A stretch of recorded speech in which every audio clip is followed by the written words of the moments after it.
Very specific topic. The lamp features many cool keyboard solos, and many of those done with the famous Arp Pro Soloist, and that's the first plugin I have here, so I have been playing a bit with it, yet I don't think that it's very impressive nowadays.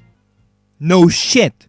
It's the first synth that Genesis ever used, in the previous album in fact. Well, I want to talk about my perspectives as a future man first, and as a past man second.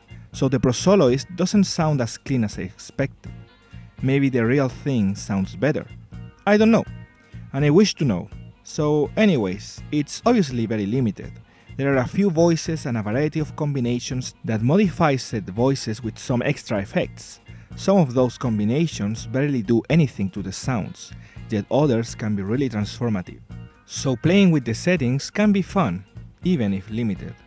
I just think that anything monophonic nowadays is lame. You really need another instrument with this one. It can't be alone. And the sentiment was shared back then. As soon as polyphonic synths hit the market in the late 70s, all monophonic was dropped.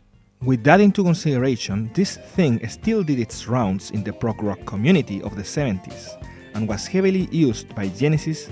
Today I want to focus on the lamp, more for the ways it was played than how it was made to sound.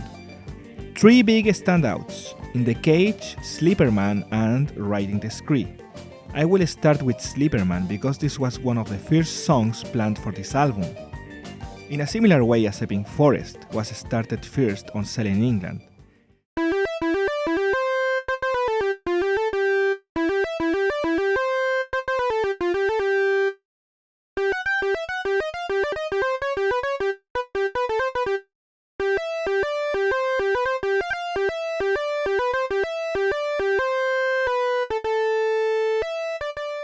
Anyways, I feel like with this solo Tony wanted to exploit the limits of this synth, so the solo here uses both hands alternating.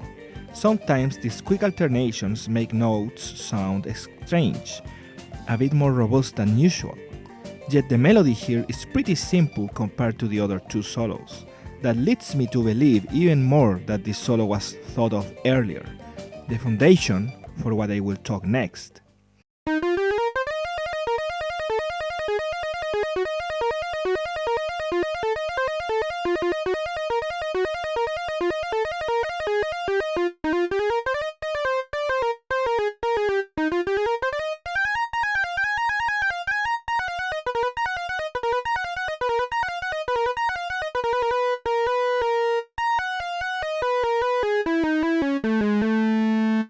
In the Cage has a pretty cool solo, and I feel like in a polyphonic synth it's easier to pull off than a monophonic one. That's what makes this crazier. The convention has been broken even further, with just one hand alternating as if the thing were two, sliding from limit to limit on the octave, making it prime for mistakes of notes staring at each other like two angry tigers. Not happy with that, Tony Banks thought that he could do better, so he increased the difficulty in Riding the Scree, marrying everything said earlier for the finale. So, in the end, what do you think? What makes the instrument? The musician or the music? The Arp Pro Soloist was used mainly by the prog crowd because it gave a new edge to the keyboard players. Every musician in prog kept looking for ways to expand their musical contributions and creative input through cutting-edge technology or even sound modifications with fuzz boxes and whatnot. Making more out of the composition and for the composition. Those were exciting times. And it's a bit sad how monophonic is so hard to go back for. In fact, the MCS-70, an ambitious project made by Mario Maggi, was a commercial failure because polyphonic synths were a thing just around the time he made it. So then he took that failure and made a success, with its successor, the Elka Syntax. And yes, I have already talked about this one in an old deleted video. It's so weird. The only times I have talked about instruments are both one of the earliest and one of the latest monophonic synthesizers. So I guess that makes me a monophonic synth lover?